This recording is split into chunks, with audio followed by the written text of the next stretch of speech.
Hi everyone. About 5 weeks ago, right at the beginning of June, I said this about Brexit and how Theresa May was dealing with it. Many people, including myself, believe that she's doing this just to try and kick the can down the road as far as possible, because as soon as she makes a choice from one side or the other, she's going to lose support, she's going to lose her majority, and she's going to lose that vote. Well, Theresa May has finally made a decision, and to no surprise to me, because I've been saying this all along as well, they've come out with a soft Brexit proposal. Well, what do you know? Theresa May, who I've been saying all along, has been acting like she wants a hard Brexit when really she doesn't want to leave the EU at all. Likewise with Jeremy Corbyn, he's acting like he wants to stop in the EU, but really he wants to leave. It's all upside down and inside out, the wrong way around and back to front. This was in The Guardian on Saturday, the day after they came out with this white paper, this proposal on what they wanted. Theresa May faces Tory anger over soft Brexit proposal. Tory Brexiters voiced concerns over common rulebook plan for a UK-EU free trade area.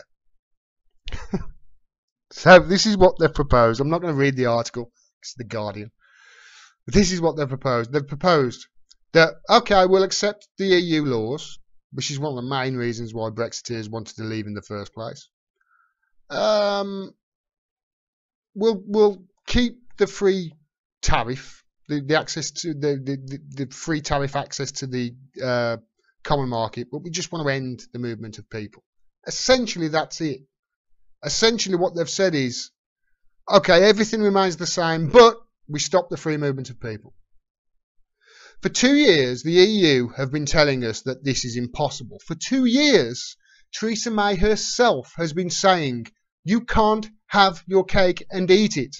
With regards to this, if you want free tariff access to the single market, the EU single market, you must accept free movement of people. It is one of the foundations that the EU is built on. She's essentially saying that what our plan is a combination of those two things that I proposed that were impossible. I've taken the bad bits from them, I've combined them in one thing which is utterly impossible, and our plan is to do the very thing that we've been saying for over a year is impossible. God almighty, it's a fucking mess. I'm not going to read that article from The Guardian. It's The Guardian.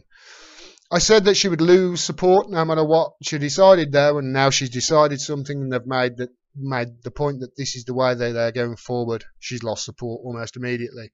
Brexit Secretary David Davis resigns. This is the BBC. David Davis, who has been leading UK negotiations to leave the EU, has quit his role as Brexit Secretary. He told the BBC he was no longer the best person to deliver the Prime Minister's Brexit plan, agreed by the Cabinet on Friday, as he did not believe in it. He said the career-ending decision was a personal one, but he felt the UK was giving away too much and too easily to the EU in negotiations. Mrs May says she did not agree, but thanked him for his work. The resignation is a blow to Mrs May as she seeks to win over Eurosceptic MPs to her proposed Brexit vision, which would form the basis of the UK's position in ongoing talks with the EU. Literally hours after that happens, there's another resignation. This time it's a big one. Brexit Secretary was big, but now Boris Johnson has resigned. I'm very happy that he's gone, don't get me wrong. He should have never been given the job in the first place. The guy's a blithering, babbling buffoon. To have him the face of our country, welcoming nations and talking to other nations, is quite frankly a joke. Quite frankly, he should have been fired on multiple occasions, especially when he lied about Porton Down and they're having samples of Novichok, and especially when he ran off in the House of Commons away from that question he was about to be asked on Syria. He should have been fired multiple occasions. So now he's gone. I'm not going to cry over any spilt milk with him. But this article from the ITV says, Boris Johnson has resigned as Foreign Secretary amid cabinet splits over Brexit, throwing Theresa May's government into further turmoil.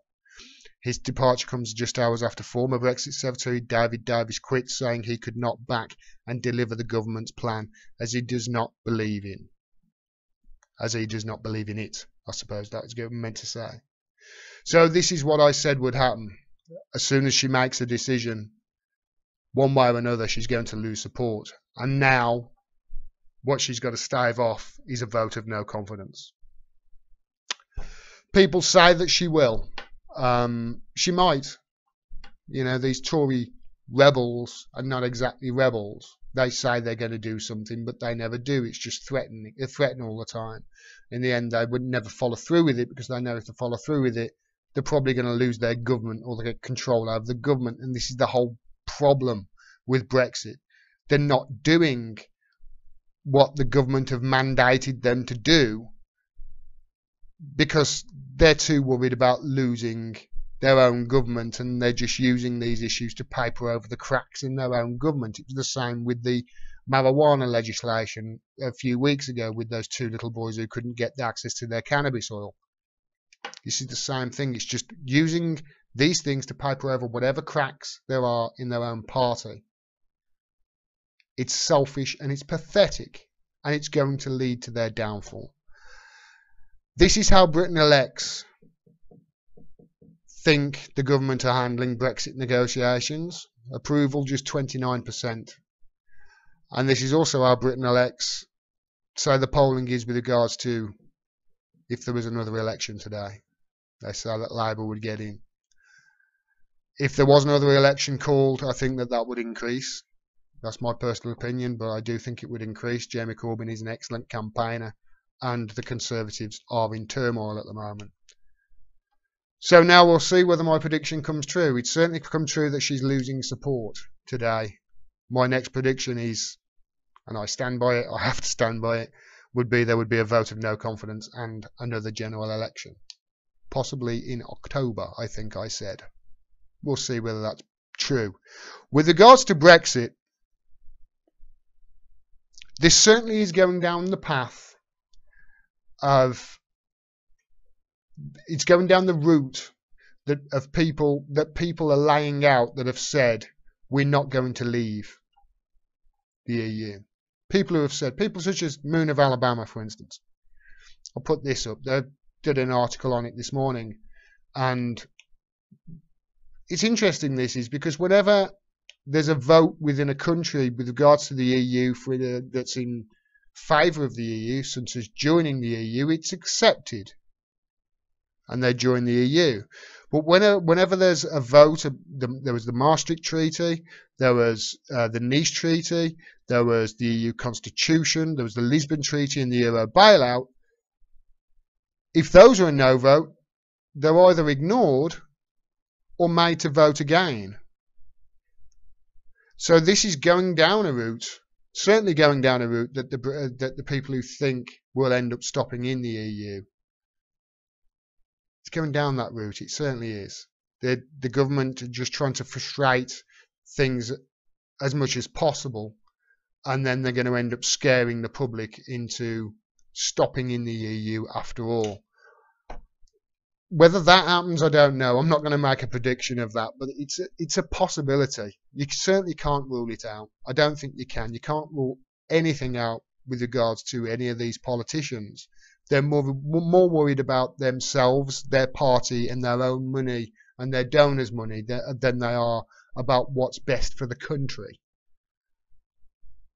So with regards to what this means for Brexit, your guess, honestly, is as good as mine.